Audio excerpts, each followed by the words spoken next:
नमस्कार. History SNMU मध्ये मी सीमा तुमचं मनपूर्वक स्वागत करते. महाराष्ट्र सेट 2024-2025 चे PYQs आपण पाहतोय. आधीच जर तुम्ही PYQ पाहिले नसतील तर ते व्हिडिओ नक्की पहा. यानं पहिला प्रश्न पाहूया. गुप्त वंशातील रामगुप्ताची ऐतिहासिकता सिद्ध करण्याकरिता सर्वात महत्त्वाचा अभिलेख कोणता? Set April 2024. उत्तर आहे दुर्जनपूर जैन प्रतिमा अभिलेख. महत्त्वपूर्ण हे आहे की रामगुप्ताचे अन्यही काही महत्त्वपूर्ण ऐतिहासिकता सिद्ध करण्याकरताचे अभिलेख आहेत, नाणी आहेत, तर त्याबद्दलची माहिती लिहून ठेवा.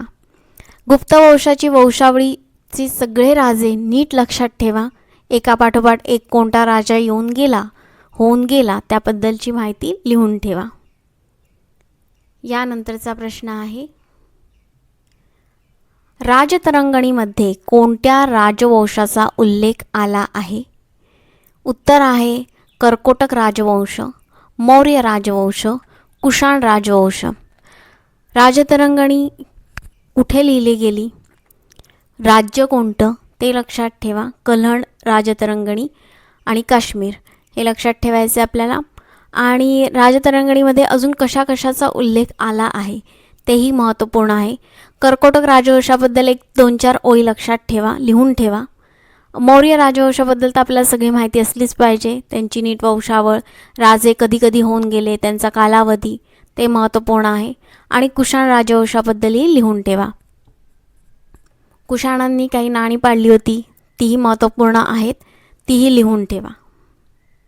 यानंतरचा प्रश्न आहे, चचनामा कोणत्या मूळ भाषेत लिहिला गेला होता?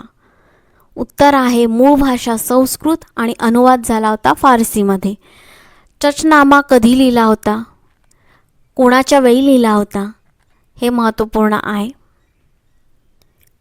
यानंतरचा प्रश्न आहे, दुसरी बौद्ध संगीती कुठे आणि कोणाच्या काळात झाली होती? दुसरी बौद्ध संगीतीबद्दलचा प्रश्न येऊन गेला आहे तर आपल्याला पहिली, तिसरी आणि चौथी बौद्ध संगीती माहिती असणं अतिशय गरजेचं आहे. या आधीच्याही व्हिडिओमध्ये मी सांगितलं होतं की चारही बौद्ध संगीती ही एकदम फिंगर टिपवर ठेवा की काहीही विचारू शकतात त्याच्यावरनं, त्यामुळे ते नीट लिहून ठेवा. यानंतरचा प्रश्न आहे, आर्य मंजुश्री मूलकल्प ग्रंथात कोणत्या राजवंशाचा उल्लेख आला आहे? उत्तर आहे गुप्त, मैत्रक, पुष्यभूती.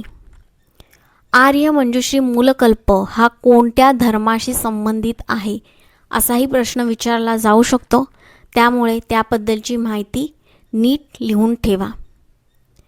चॅनलवर नवीन असाल तर चॅनलचे आधीही व्हिडिओ पाहायला विसरू नका.